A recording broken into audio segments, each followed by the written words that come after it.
Subscribe कीजिए बादशाह entertainment channel को और दबाइए घंटी को ताकि कोई भी नोटिफिकेशन सबसे पहले आप तक पहुंचे।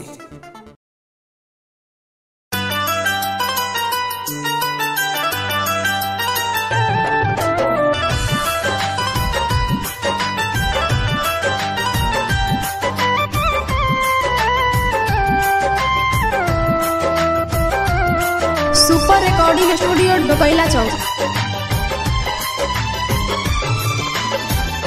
गंगा नहाए जालो काशी प्रयाग में, गंगा नहाए जालो काशी प्रयाग में, घर ही में सारी तीर्थ धाम हो। बाप मतारी जैसे केहू नहीं देवता, बाप मतारी जैसे केहू नहीं देवता, उहे बाल सब से महान हो।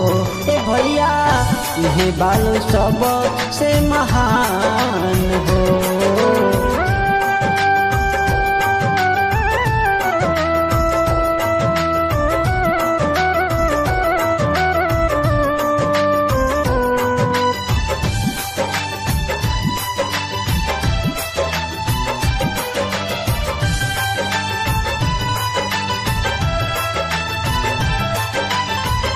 नवरे महीना माई पेटवा में रखेली, बड़ा रे कठिन से जनमिया के देली।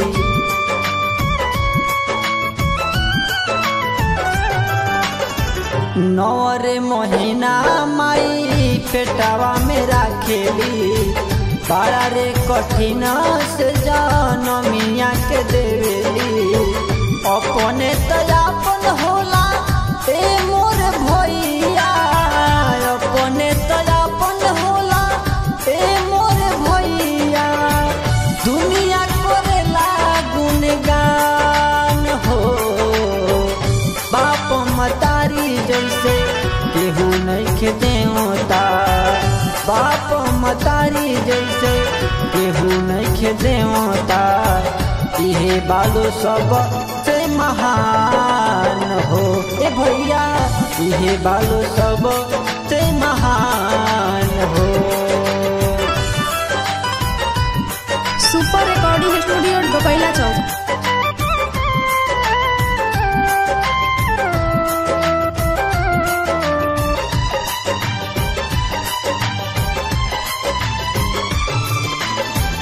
बाबूजी के जैसन केहू करे नहीं प्यार हो, माई के जैसन केहू करे ना दुलार हो।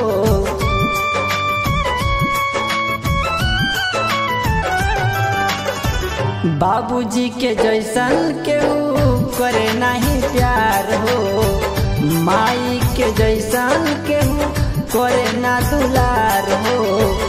माई के दूधावा के मोल ना दियाई, माई के दूधावा के मोल ना दियाई, बतिया जनेलाई जहान हो।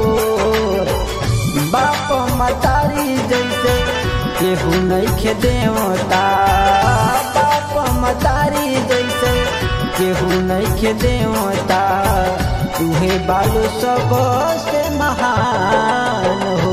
ए भैया उहे बालो सब से महान हो।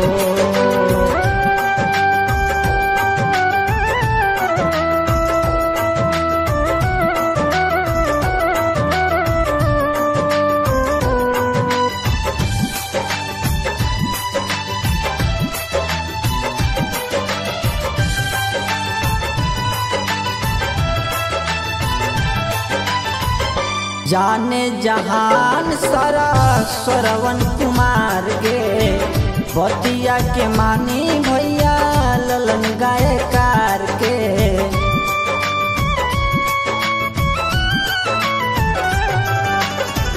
जाने जहान सारा श्रवण कुमार के, बतिया के मानी भैया संतोष गीतकार के। माई के आचारा के मोल जे बुझेला